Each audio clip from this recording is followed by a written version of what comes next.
Hello, everyone. Welcome to the Limitless Run Masterclasses. I run for hope.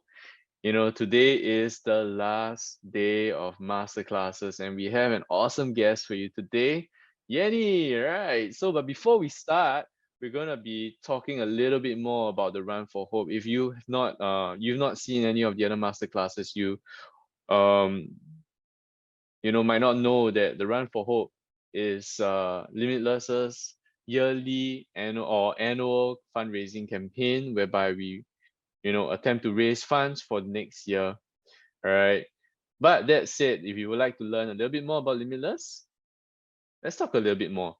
All right. You can connect with us at hello@limitless.sg, or you can find us on Instagram at we.r.limitless, or on TikTok at limitless.sg. Right. So let's talk a little bit about one of the things that we have for you.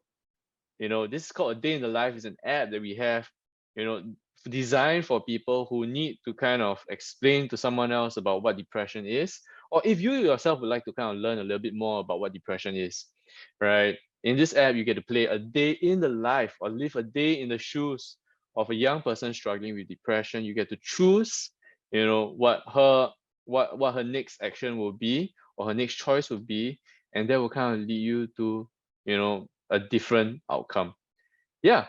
So if you'd like to download a Day in the Life, you can scan the QR code on the screen or go to limitless.sg/day in the life. Right. So earlier on, I mentioned that the Limitless Run is a fundraising run to support the work that we do. If you'd like to support, our funds, or our helpline, our casework, our counseling, or even our outreach work, you can reach out to us and give a monthly or even a one-time donation at give.asia/limitless. Where does the money go? Right? It goes to our helpline and our casework and counseling, or even our outreach processes. It takes us about $65, to provide 1 hour intervention for use, either through the helpline or casework or counseling programs. And here's where it goes. Our helpline provides short-term therapeutic support for young people who might be struggling with their mental well-being, albeit maybe not something super severe. We provide up to 3 weeks of support for anyone, all right, who reaches out to us. And usually what we do is we provide such support over WhatsApp, over phone calls, over messages, or even over Zoom. Now, this also serves to triage, for any more severe cases or cases whereby there are risks such as suicidal ideation. And where those youths go would be our casework and counseling programs, where we provide therapy and treatment for youths who might be struggling with more severe mental health issues such as depression, anxiety, or even PTSD. Most of our most of our counselors and therapists are trained to handle things like suicidal ideation and or even like specialists with PTSD or grief and trauma work. Right. So one of the things that we do also is that we love to make youth comfortable, and we love to break down barriers to seeking help. And what we do there is to kind of make sure that young people who reach out to us, find it easy to reach out and get the help that they need. And part of that process includes us going to them. Sometimes you'll find us in McDonald's, you find us at Void Decks, or you find us, at like Starbucks doing our therapy sessions with them. And sometimes when required, we have to kind of like step in as well to provide some level of casework, whereby we provide that help, via family work, via schoolwork, working with their schools, bring them to the hospitals, working with the police or even the family courts. And a lot of their work also involves crisis intervention. Yeah. I myself am a therapist, and last night I had to go down, right, to a girl's place, right, to kind of like de-escalate the situation together with one of my colleagues. And we left that at we left that space at 12 midnight. Right. So, this is part of the work that we do, and literally, really the work that we do prevents young people from, doing something silly. And often we save life and preserve life as well.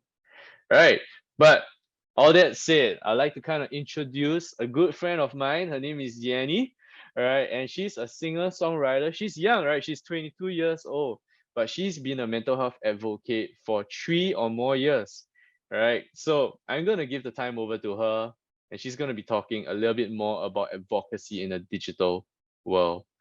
So hey, Annie. Hello guys. Hi Asha. Hi. Yeah, just to say hi again. So this masterclass is on advocacy, finding your voice in the digital world. So a little bit about me. Yep, I'm Yen. Hello. I turned 22 this year and I'm a mental health advocate, singer-songwriter, and content creator. And one fun fact about me, I recently just shaved my head and I'm very, very, very excited when I did it. And I'm still excited, right now because it is something new that I've done and it's something very freeing. And yeah, just the picture of myself, without hair looks so different. And I'm still, getting used to it. So yeah, just to share a bit of my journey. So starting from 15, the ones at the top are actually my singing or rather my music journey, and the ones below are actually my life and my mental health journey. So to share with you, at the age of 15, I was diagnosed with anorexia, anxiety disorder, as well as depression. And for singing wise, I was actually singing at school events, and I actually auditioned for Asia's Got Talent when I was 15. And looking back at it, I think it's really a wow thing. Like I never would have imagined myself doing that at the age of 15. And then moving on to 17, I was fighting, these mental battles alone. I was struggling with acceptance while studying for my O levels, as well as, with my family members, as they didn't really understand where I was at, and it was quite difficult for them to accept my mental health conditions as well. At the time, I stopped singing because I actually failed an audition, and that kind of impacted my confidence. It's a very sad period for me because singing is one of the way that I actually project my happiness, or rather is an avenue for me to relieve my stress and just be happy. And when I stopped singing, it kind of felt really, really stagnant for me. And it's I think one of like this like the most tough like period for me at the time. And then 3 years later, when I'm 20, I actually launched a HTHD series on my Instagram, and I kickstarted it with my eating disorder story, be it being it as an first episode. So the episode one. And the reason why I actually did it was because like I shared, my family didn't really accept myself for having eating disorder, being diagnosed with anxiety and depression. And it was very difficult for me to live because I had to always lie to them, saying that oh, I've eaten and stuff like that. And it's just very difficult. Like you're struggling and you're trying to fight the voices in your head, and yet on the outside you are also fighting to to always constantly reassure people whom you love by lying, and that is something that I did not like at all. Yeah, and then at the time I started writing because, like I said, songwriting and singing, they are an avenue for me to really express myself, because I'm someone who doesn't really express it verbally to anyone. So I think songwriting came in at a very right time when I was 20. Um, and that was when I first launched my HDG series, and I started talking about like mental health and all the other controversial like topics, and it was quite scary. So in that year itself, I achieved a lot of things, and I am very grateful up to today. And that kind of actually launched or kickstarted the entire journey that I am on right now. So I switched my entire content on TikTok from singing to mental wellness, and just started posting a lot of like mental wellness, content. And because of that, TikTok reached out to me, and I was invited to speak as a panelist at the launch of Youth for Good, TikTok Singapore, right, alongside Minister of State, and also going for radio interviews, with TikTok public policy lead on Youth for Good. And with that, I also launched my first EP called 0110 with 2 songs, 20 and Days Apart, as well as, wow, just lots of things just came after, posting. Just I think really just being free and not keeping myself in a circle. Um I think a lot of things just came, and I am very, very grateful for that. So aside from that, I also started to like fundraise for organizations such as Limitless, NKF, through singing, and it's just really, really interesting. The best time of my life. Then 21, I released the song "Tell Me." It's actually a song about my mental health journey, and it's very interesting. In a sense, it was my first time expressing myself, my words, or rather my feelings into songs. And it's something super, super personal and close to me. And aside from that, Youth for Good was commenced in at a year of when I was 21, which was last year. And I was also invited to, host an exclusive live stream for their World Suicide Prevention Day, uh which was live streamed to the public, and it was my first time hosting, so it was kind of like a milestone for me. Then I started to kickstart a crowdfunding project for a mental health project called Transition. Then just released 2 to 3 songs afterwards in that EP itself. And yeah, just left Singapore afterwards for my degree. And now that I'm back, I'm speaking at Limitless, the Limitless Ryan, and just conducting masterclasses and even speak at mental health, events. It has just been quite a crazy and good ride. And yeah, I would say advocacy continues, and therefore here I am today. So yeah, without further ado, I want to start on my masterclass. So this is advocacy, finding your voice in the digital world, right? Actually, when I was thinking about what I wanted to share, this was something that I really, really thought that it could bring to a lot of people. Like, I think a lot of people, a lot of us today, we really want to do something, but we don't know how or where to do, or just simple things that we really, really are passionate for. We do not know how to bring them forward, especially in this digital platforms as well. So yeah, this brought me to really want to talk about it. So just talk about what is advocacy. A lot of times we do want to act, right? But then before acting, we do have to plan. But before planning, we also have to understand what it is, right? So advocacy to me is always knowing and understanding what you are going to do, and then you plan out what you want to say or do, and then you act on it. So a few points, advocacy involves actions that lead to a selected goal. So for example, if let's say you choose to advocate on this cause, what is your goal based on the cause itself, and it's always involving community and people, whom you know, whom you don't know, and it does not necessarily involve confrontation or conflict, but it's a very how do I say it? It's not an easy thing to do, because your topics may be controversial, or it can be a taboo topic, and that depends on your cause, right? But yeah, you just have to be careful, and that is why the masterclass is here today. And yeah, moving on, just wanted to tell you, several ingredients make for effective advocacy. Okay, is the rightness of the cause, the power of advocates. So it's better to have more than to have less, right? Having more advocates, it just really means that, okay, this thing is gonna move forward. We're gonna like bring improvements, or expand the landscape itself, right? So knowing what to do as well, like your skills in uh the advocacy tools that are available, especially in digital as well. And then just wanted to share with you like the principles of advocacy. These are actually points that I came up and um thought through about it a lot throughout my entire 3 years of advocacy for mental health. So just to share with you, for clarity of purpose, is a lot on making sure that people we advocate on behalf of, or rather the cause that we advocate on, we have the information on scope, and that we know what we are advocating about.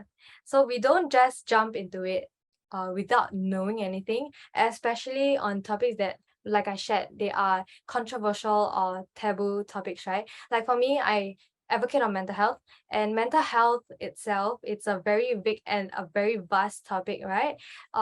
So what I try to do is, I will learn what mental health is, and I will do a lot of research into the topic itself and the cause, and how it is like in Singapore, or rather if you're overseas, you can research on what the landscape is like in that country itself. So I think it's very, very important when it comes to knowing um what you want when you come to advocating, especially what your goal is, what you are advocating on, and whether or not you are information loaded with it. You don't have to be like, oh, you like have of an encyclopedia like filled information of like the topic itself, but like just having a sufficient amount of like information, it's good enough for you to kickstart your advocacy journey. And moving on to my next point, person-centered approach. I think getting personal is a very good approach when it comes to advocacy. Coming from experience, I think, because I started my advocacy with really sharing with my own story for right from the start, and I think that kind of started to allow people to tear down their walls when they talk to me, or rather allow me to build a safe space with people, and even online as well. How difficult it is to actually how do I say it? Because like physically, right, when you talk to people, they can sense, or they can actually feel that, okay, this is a safe space for me, and therefore I can maybe share a little bit about myself or the things that I'm going through, relation to the cause that you're advocating on. But online, it's kind of difficult for you to do so, because you can't really feel it, right? There isn't any physical sensations, but you can do so by being authentic, being raw, the way you share, the way you talk uh through the videos. And yes, it can get awkward because you're just talking to the phone, right, from your point of view, but actually people can feel your sincerity when you actually post all these videos, your captions as well.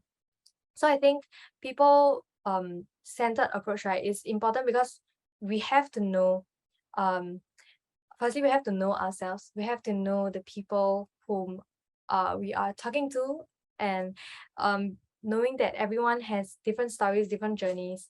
And therefore, this point, I think I really want to make sure that this is well taught because I think without that I wouldn't be here today. Empowerment is just our work in advocacy journey should also include empowerment, because we don't just advocate, but we need to empower other advocates, empower people as well, and not just stopping at raising awareness, but to also build them up, our targeted audience, at the very same time. Okay, so which also moves and brings me to my next point: supporting advocates. Being an advocate, it also means that you need to support your fellow advocates. It may not be for the same cause, and it may be, but it is important to stand together, because as we walk in this advocacy journey, right, we have a lot of things that we can learn from other people, learning points that we can learn from other fellow advocates. And that is why, coming together, building a community of advocates, I think it's really very important as well. For the next point, which is accountability, I think being an advocate, there are active promotions of a cause, and like I said, this can be controversial, but what is most important is the content of advocacy has to be credible, has to be true and authentic. Because once you start the advocacy journey, you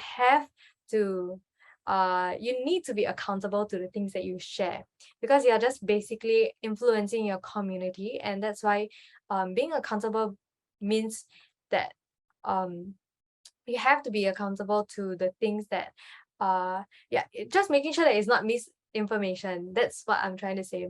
And I think just making sure that it's right, it's not of anything that would harm yourself or the people or the community. Confidentiality is actually something that I learned in my advocacy journey. And I think this is the most important factor because throughout my advocacy journey, right, there are actually people who came up to me, be it on TikTok, Instagram, or even real life. They come to share about their life stories and even their struggles as well. And people may reach out to you because of the safe environment of the space that you have created, either online or physical. And they may share information like I shared. And to be an advocate whom people look up to or goes to, you need to respect their privacy and confidentiality and be accountable also to the information that was being shared with you.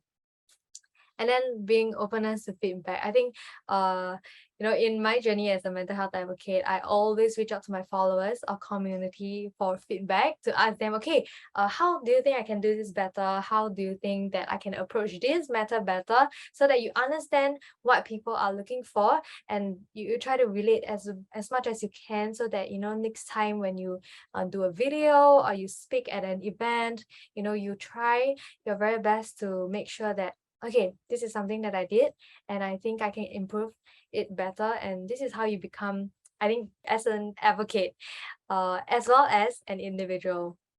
Lastly, safeguarding, I think, is a lot on like knowing and understand what to do if someone might be at risk of any sorts of unforeseen circumstances or anything. Like if it's online, I think it's really a lot about like cyberbullying, online rumors or escalations, things like that.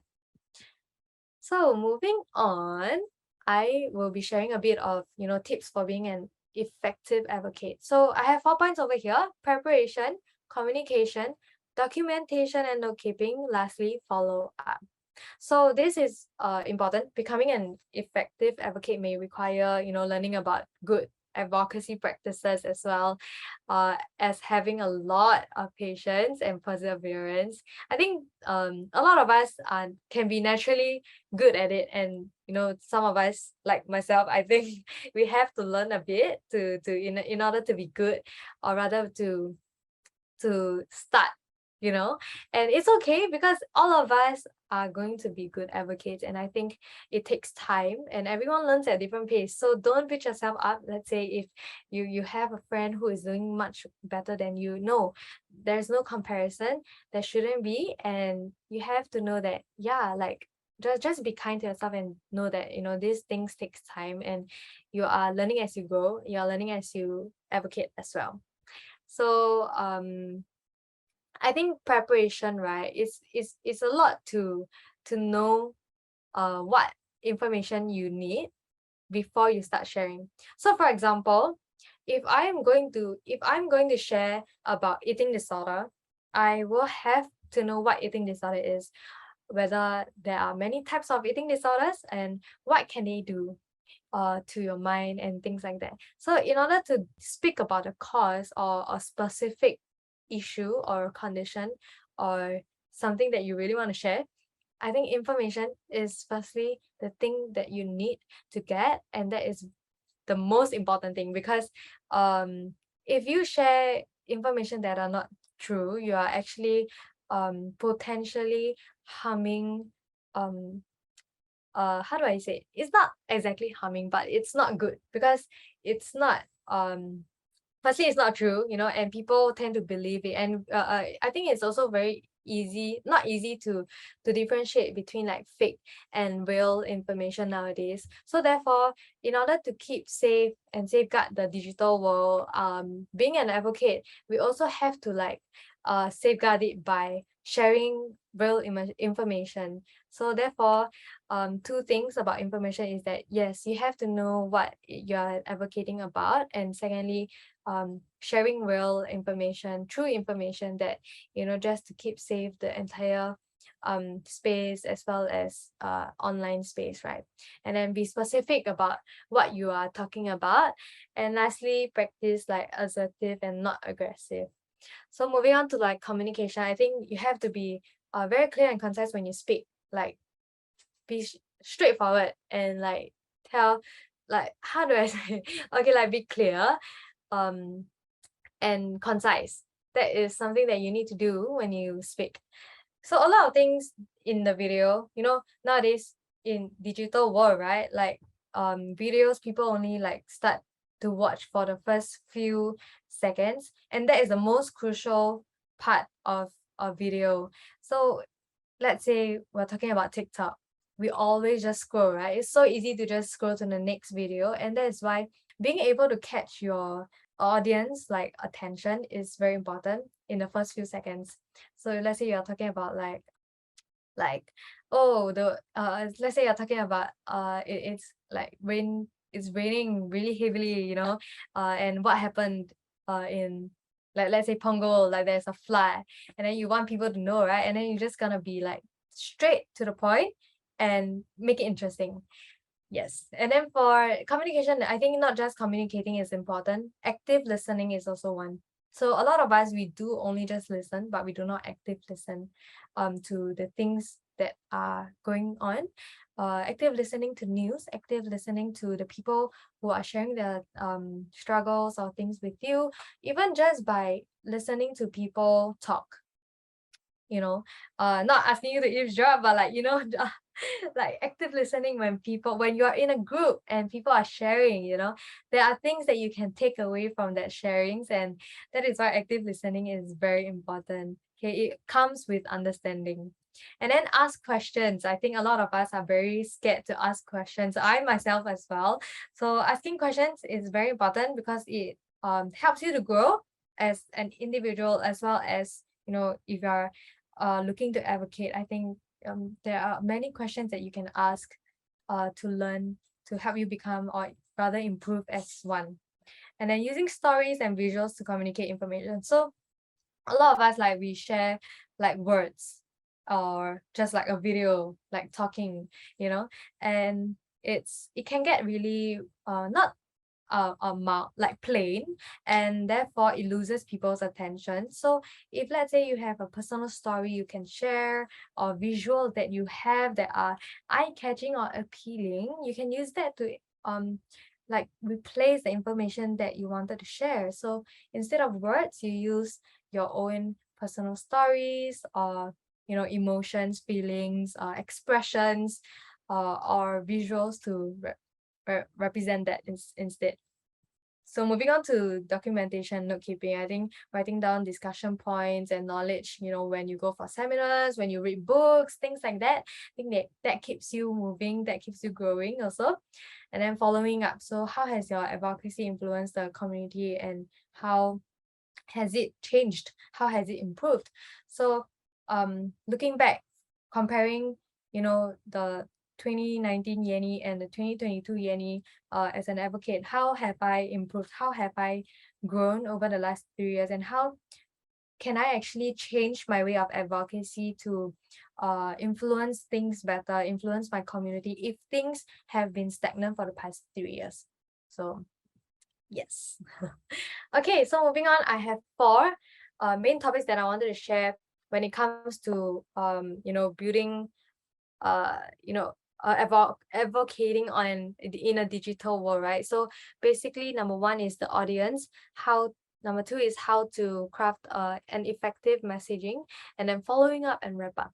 So why are these important, and why are we looking at these 4 points? Is to actually identify the key components for crafting a strong message that would help you in your advocacy journey, and to describe and employ strategies that can effectively deliver that message itself, and then follow up on this like activities.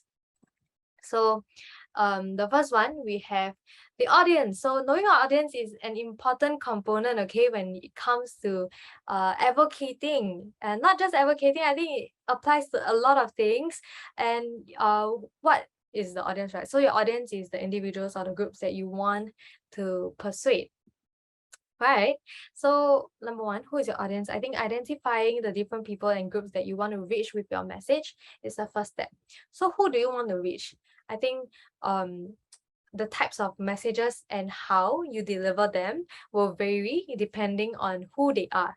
So let's say you're talking to youth, maybe the messages that you craft have to be more directed to youth, the words that you use, the visuals that you use as well, the types of um, deliverables that you are creating, even the platform itself. Like, is it TikTok? Is it Facebook? Is it YouTube? Is it Instagram? I think things like this will come will make up an important component for you to think when you come to know who your audience is. And that is very, very important because without knowing who you're talking to, you won't know what things you need to create, what things you need to say. And therefore, knowing your audience is one thing, and then it will lead you to act, which is to execute what you need to do in order to deliver the messages. And then next up we have, so what does your audience already know about your issues? How much information do they have? So you want to make sure that your message is in an accessible language that people can understand. So if let's say this is the first time that they are hearing about your issue or the message you are sending across, I think it may be a great opportunity to introduce the topic when you deliver the message, right? And because of that, you want to make sure that your message is therefore accessible, that people can understand as well. And if your audience is familiar already with the topic itself, you won't need to spend a lot of time describing the context or the background, and therefore instead focus on your messaging, on why it is important for them to take action. So two things, yeah. Number one is you need to know if the people already know your information or the topic that you're talking about. And the other group is they already are familiar with the topic. So let's say if they are not, you have to, the message you have to send across have to come with context, have to come with background knowledge, information, so that they'll understand more about the topic. But for the second group who are familiar, right? You already know that they know. So you don't have to spend time doing it so by talking about the background knowledge and information that they already know, but to focus on why it is important for them to take steps, and it is important for them to act on something maybe in their life, or be it talking to their friends about it, or just actions that they do that can actually move this entire topic or cause forward. Yeah.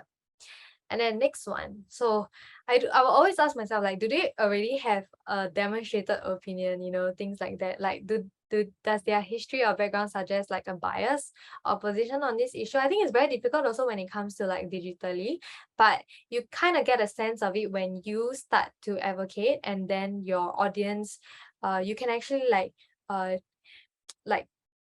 track, or rather know, based on the comments that they actually do right on your social media platforms. And from there you identify whether they are going to be an ally or an opponent, prior to delivering your message. I think because of that, you have to prepare examples, arguments, and counter arguments appropriately.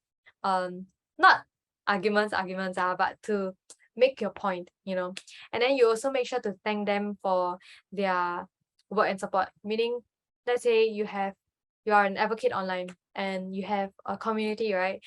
Always thank them. I think this is something that I always do, and I hope that my community realizes that.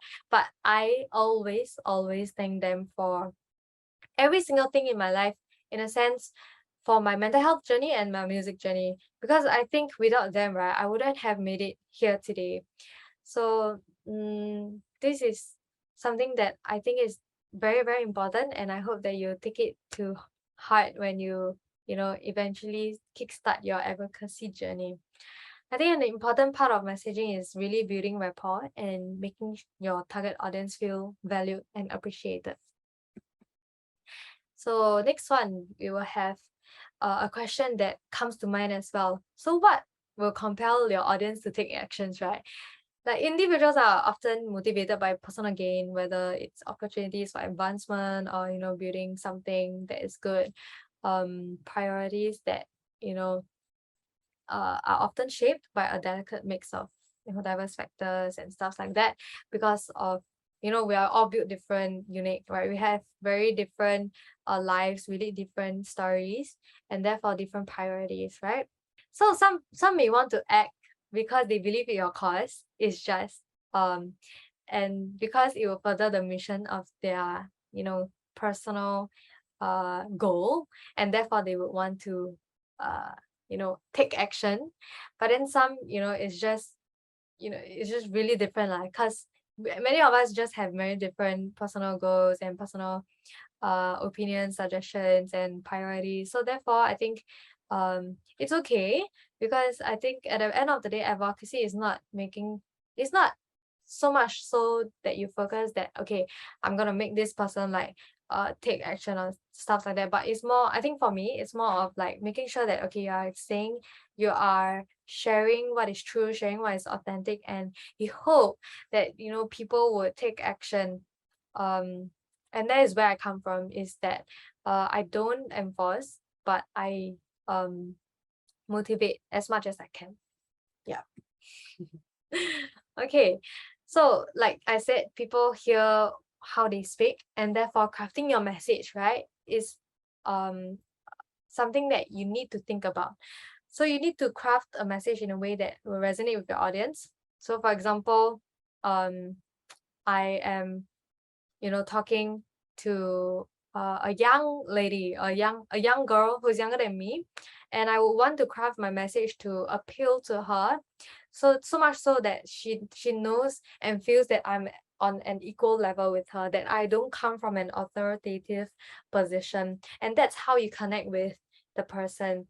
It depends on individuals, actually. So if, let's say, you're speaking to somebody of a higher authority, who has knowledge of what you are advocating on, and I think that will be something that you have to think about, like, okay, how should I actually talk or approach him or her, if let's say you are coming to somebody who has much more knowledge. You wouldn't want to come across as like arrogant and stuff like that. So I think knowing who you're talking to is very important.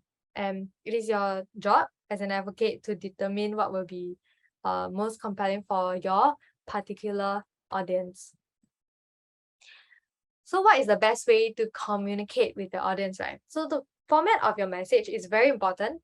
So what is the best possible way to reach your target audience? Have you ever thought about that? Like, when it comes to even just the smallest things like captions on Instagram.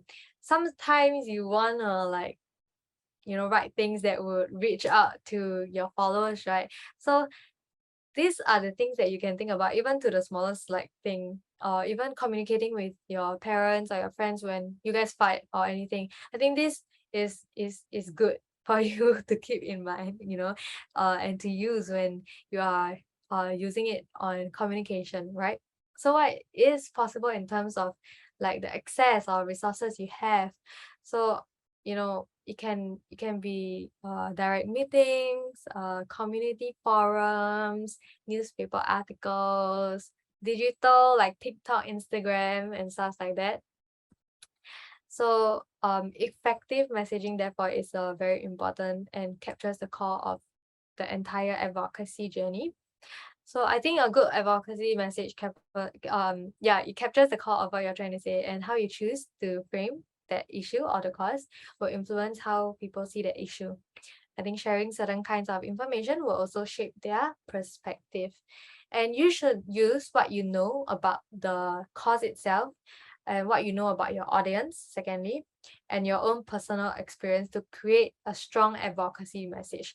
From my experience and how I've actually approached my community, as well as me observing other advocates, right, I always tend to know or feel that when the advocate know what he or she is talking about, secondly, know who he or she is talking to, and thirdly, using personal experience, it always changes the entire perspective of what an advocate is, as well as the message that they are sending across. I think the most impactful and a powerful message comes from when that person is true, authentic, sincere and just raw, just a very raw human sharing like his or her experience. And therefore I think that will connect with a lot of people and allow people to fall in this safe space. So what makes a strong message? A lot of us think, right? So number one, be clear and concise. I think you should be able to clearly describe in simple language, okay, the issue or the cause that you are advocating at hand and how it can be addressed. So you need to be sure to avoid any like jargon and make sure that your message will be easily understandable to your audience. Number two, be targeted. So determine what will motivate your chosen cause or your chosen audience, okay, to take action.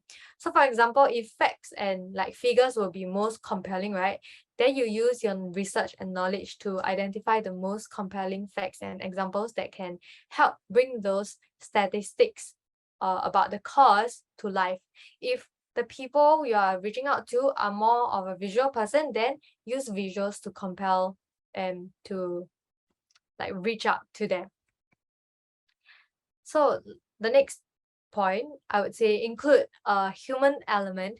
So what does it mean is that I think the most like anecdotes can be very powerful tools for conveying a message. Consider like what images or stories might help you illustrate the problem, and with that I think it can actually bring out a different approach and therefore a very different like experience whereby people are learning about this cause from a very different point of view instead of just like listening to words and looking at words, right? Using visuals or like videos, things that are interesting that would allow people to oh yeah, like I've never thought of this, and be interested in your content also. So like I said, consider what images and stories might help illustrate the problem you seek to address. Whether you are telling your own story or sharing the stories of others, you need to know which stories or examples most clearly support and drive home your message. So the last point over here, which is problem, solution, and action. So the structure of problem, solution, and action is a great way to think about when you frame your message. So it can help you remember okay, it'll be helpful for you to remember the 20-80 rule. So 20% of the time on problems, 80% on solutions and actions. So most advocates make the mistake, right? I think of doing the reverse. The problem is critically important, right? But if we don't offer new solutions, we will not get anywhere. So we'll just always be here. I think right now, right, in the causes or rather the issues that we are always advocating, we have always been raising awareness on, but we have not offered like opportunities to want to solve or suggestions. So therefore we are always in this stagnant place and we're never moving forward. So therefore I think the 20-80 rule is something that is very important. And remember, okay, 20 and 80, okay, 20/80. Yeah, so the problem and solution will get the audience to listen and become invested. So it will make them feel a sense of like urgency and realize that, okay, this problem must be addressed. So a little bit more about the problem. So like, what is the main issue you are trying to address? Look back at your problem analysis and your identified like effects to the problem just to convey urgency. So your videos, your captions, your anything, copywriting of that, cause it must be clear and concise once again, and therefore have the potential to be effective as a message itself. And then we have the solution, just to introduce your proposed solutions and what are the objectives you are looking at. And then action is where you describe how the audience can help you reach your objectives. And basically, let's say if you are trying to fundraise or anything, you just let them know what your objectives are so that they can help you reach that place faster, or together as a community reach that goal faster itself. So moving on, I'll be sharing what are the, just to summarize, what are the best practices for delivering an advocacy message. So number one, strong opening. Okay, it's how you introduce yourself and establish your legitimacy. Just a few sentences will do, just to explain what or who you are representing. In simple languages, once again, and it should be memorable. Remember what I said about the first few seconds are the most crucial seconds when it comes to the digital world, right? So you have to grab their attention. And then number two, structure your message like the problem, solution, and action. Remember the 20-80 rule, 20% of the time on problems, 80% on solutions and actions. Okay. So before going to create a video or going to speak at events, just always summarize what you hope to convey in 3 sentences that comes from that structure: problem, solution, and action. Okay. Number three is to leave something in writing. So consider leaving your recommendations, was that not say recommendations, but like what you are saying and what you wish to achieve in that conveys the problem, solution, and action in writing. So let's say if you are writing it on Instagram, TikTok, just put it in a comment so that people can see it as well. A lot of times I think we don't really pay attention to what we hear, but like what we see, narrow it, like how do I say, like our eyes are just very narrowed to very simple points and comments, and I think therefore it's very important for you to write it down also. So number four, presentation. I think being confident, speak loud, clearly, slow enough to be understood, and make eye contact. Let's say if it's a physical event, be clear, know your topic, your message, the arguments for and against the change that you want to see. Be engaging, so you look directly at your audience. Okay, you put some energy behind your message and your voice. Okay, so imagine I preach, and I'm not preaching. Imagine I hold a masterclass like that, best practices for delivering an advocacy message. Would you be interested? No, right? You'll be like, like, why, who am I listening to? Why am I listening to? Why am I here on a Friday night, right? But putting energy into your voice makes a lot of difference. Okay, so vary your pitch and tone, be expressive with your face and hands. I think that can really, bring out the message very well. And yeah, you have to tie in together. You cannot just like preach about talk about something that you are passionate about and then showing a sad face. That's, it doesn't tie. Okay, so being thoughtful, don't answer questions that you don't know. Use examples to illustrate your point. Acknowledge the challenges and difficulties that exist for your followers, for your community. Listening, hear what your target audience have to say, and try to both acknowledge the concerns as well as present solutions if you are capable of doing so. And then conveying urgency, saying that your message matters. Okay, and then lastly is just to practice, practice, and practice. So there's no substitute for practice, so make sure you do plenty of it. Okay, so there are a few things about how you can best practice your how to deliver your advocacy message. So now that you have delivered your advocacy message, there are number of things you have to follow up on in terms of short and long term. Okay, so just a very quick summary. Short term is just to ask yourself, okay, did the target audience commit to anything specific, or how did they communicate this commitment to you? Like if it's online, do they follow you?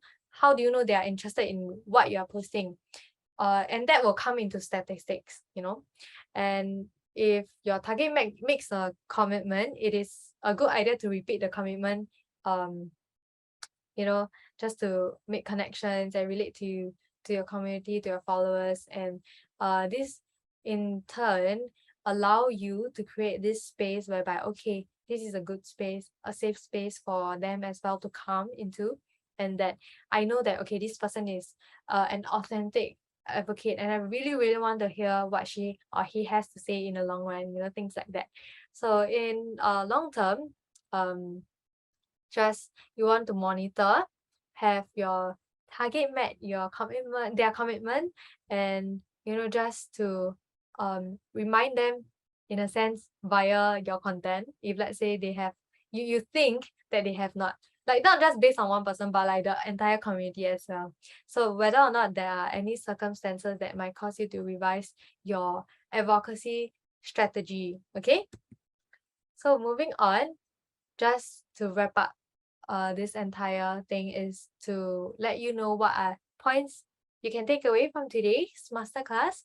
I think delivering advocacy messages requires more than just, you know, filming yourself, sharing your story, writing an Instagram caption, or doing more things, speaking at an event, or just talking to another person. I think it means that you have to be adequately prepared and have thoughtfully developed your key talking points prior to any of these things that you are going.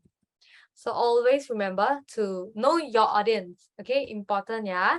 Knowing your audience. In order to be compelling, you need to know them. Whether is it youth, elderly, people who are not familiar with the cause they are talking about. And I think the more you know about them, the more you can talk and tailor or craft your message to touch on their priorities and interests. And then next one, we have be clear and concise. So you should be able to clearly describe the policy issue or like the issue you're talking about.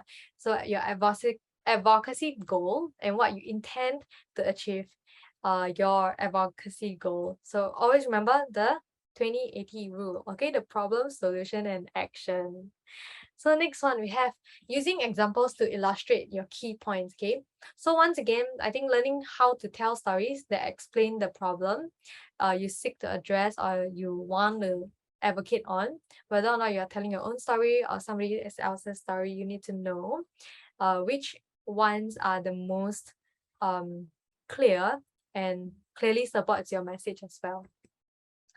So last one, if I'm not, no, the second last is to convey urgency, right? So it should convince your audience that this message is important and deserves their attention. Okay, so you think of what so what one thing I love to do when I convey urgency to my community is to always leave a rhetoric question.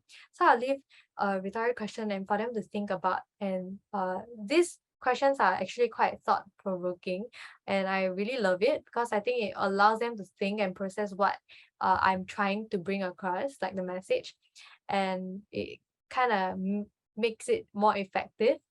Yeah, so that is something that I do and something you can learn as well. And then the last point, which is practice makes perfect. Okay, while you may know the points that you want to make, practicing your message, right, can only help you solidify your narrative. It is especially true when it comes to storytelling, and you may discover that there are actually certain phrases that can convey your message even more clearly. So just to share the finding part, I think knowing what you want to advocate on, what are you passionate about? What are the things or key things in your life that has been bugging you, or rather knocking on your door to say that, okay, this is something that I really really want to talk about. And I think to know what you really really want to speak about is very important as well. If you don't know what you want to you don't want to advocate, um you don't have a clear message, and therefore the reach is not great, and therefore finding your voice in the digital world is important. It is the identity that you are representing online. It does not exactly mean that it represents you physically, but it should tie together. So, like I said, as someone who advocates on mental health, I am also a mental health advocate real life. I don't just do it online as a facade, as somebody, oh, I just want to be a mental health advocate. But the person that I am online as a mental health advocate is the same person as I am. So it should be connected, it should be true, authentic, and raw. So just to share a bit, so what does it mean to be a mental health advocate. So just to draw everyone who is interested to be a mental health advocate, I myself is one. So I think mental health encompasses, our emotional health, cognitive health, and relationships, basically everything. Okay, it includes taking care of and protecting ourselves so we can succeed in everyday life, taking care of others when they need us the most, and overcoming obstacles. In other words, mental health is essential and worth advocating for. And if we want to be advocates for those who are struggling with their mental health, we must first learn to be advocates for ourselves. This means being true to ourselves, learning ourselves, honoring ourselves, and regardless of what our struggles are. So just to end off the masterclass with sharing with you what I do on as a mental health advocate on my social media platform in a digital world. So I must say that I'm very grateful to be able to have found my voice in the digital world as a singer-songwriter, as a content creator, and most importantly, as a mental health advocate. So just to share with you a bit of the advocacy that I do on Instagram, okay? So this is the HDHD series that I talked about at the very start of the masterclass.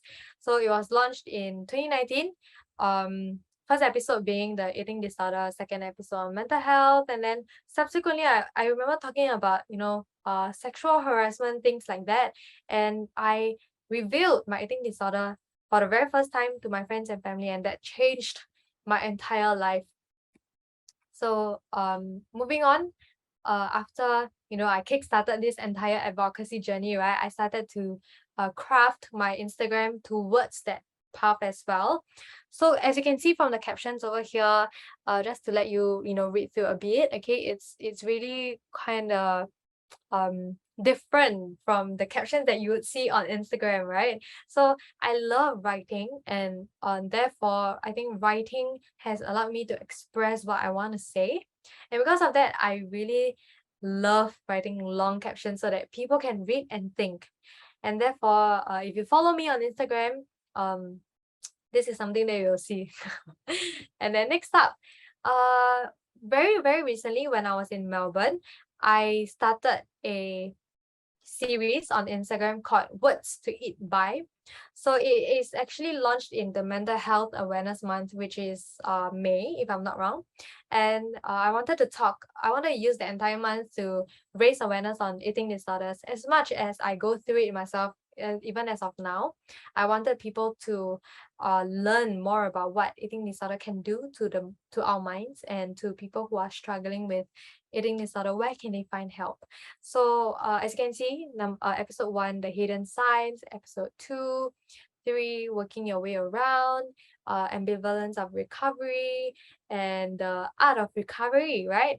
And from there, I input other support and helplines. And I think this is something that you can do as well when you advocate, is to offer solutions whereby if people are uncomfortable to come to you, you offer services, or rather helplines, that would be available for them to reach out to, so that they know that they are not alone in this journey. So next up, advocacy on TikTok. I first started with singing, like I shared, and then I moved on to mental health. So over here, you can see I did a lot of video contents on mental health, on TikTok, and that kind of took me to the next step, which was, speaking as a mental health advocate at the age of 20 or 21 with the ministers and other, key organizations that were involved, and it was just mind-blowing, actually. I did not expect myself to be there at the age of 20, and just to be there after like a year of just sharing my own journey. So yeah, very, very grateful for whatever that has happened. So aside from that, I also launched an initiative which was curated and launched by myself on TikTok, called What You Didn't Know. So it's actually to raise awareness on mental health, to provide insights into a specific mental health issue, to show the authenticity and rawness of our daily lives, and basically just my main goal is just to build conversations so that I allow the people who watches my video to share their experiences and stories as well, so that we normalize this entire thing and not make it how do I say, a stereotype or something that is a stigma that we shouldn't approach.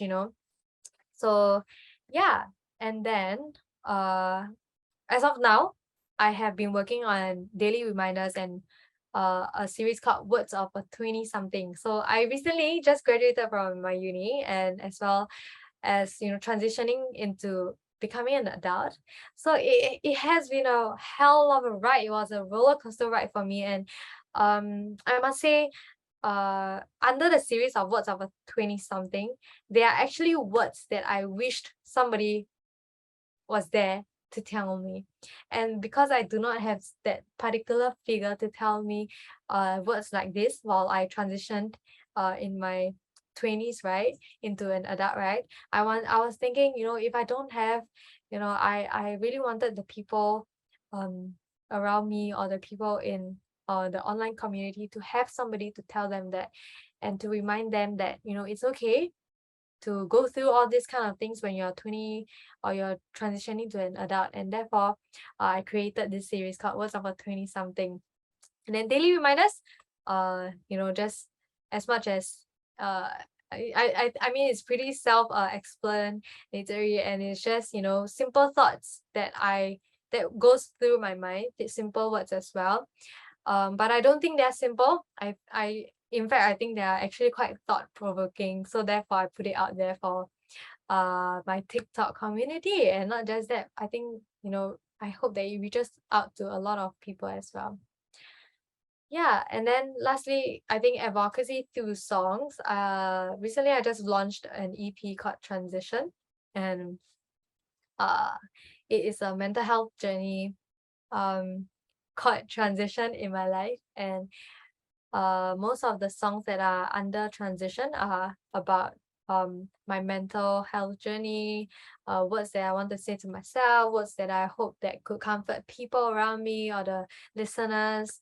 And yeah, I think I'm very, very blessed to be given this gift of a voice, and to songwrite as well. um yeah, without that, I don't think I'll be here today as well. And then this is just a question that I ask myself, is that how has being a mental health advocate changed my life? And I think the reason why I put this question right at the end of the masterclass is to show you that there is actually a lot of growth within just 1 to 2 years of being an advocate. And this has what has happened to my life after being a mental health advocate, and it has never stopped being a roller coaster ride. It has never stopped being great and interesting and exciting. And because of that, I am very, very happy and stoked to continue my journey as a mental health advocate, and eventually move myself towards the solution part of the landscape, which is to become an art therapist and offer services to people who require or who needs them. So yeah, that's come to my end of the masterclass. I hope I have not been too wordy. And yeah, I just really wanted to share what I feel about advocacy and how we can actually better ourselves as an advocate, be it in any kind of causes. So just want to say that your words can either kill or help somebody. So if let's say you can help somebody, why not choose that instead? And you never know, sometimes people can come across your content, and they may be on the edge of a building, and it could have saved their lives. And this is something that I work towards, is that I never know who needs it, but I just want to do it, right? Because it can potentially save somebody else's life. So yeah, that is the end of my presentation today, and I hope you guys have learned quite a bit. So thank you, Asha, for having me as well. Thanks, Yanni. Thank you so much. I Hey. hope you had fun kind of sharing about your story, and I just really had a lot of fun hearing it as well. Oh, thank you. Thank you so much. Yeah. So everyone who's here, if you happen to have any questions for Yanni later on, we'll open the floor for questions after we stop the recording. But if you're listening in today, right, this is the very last episode for our Limitless Run masterclasses. We really just thank you for listening in. If this happened to be the first episode you listen to, well, there's many more episodes as well, including one done by myself, right? So just wanted to just thank you all for being a part of the run, being a part of our viewership as well. And if you would like to continue to support the Limitless campaign, or the Limitless cause, you can continue to support us through give.asia/limitless. Right. Good night, everyone.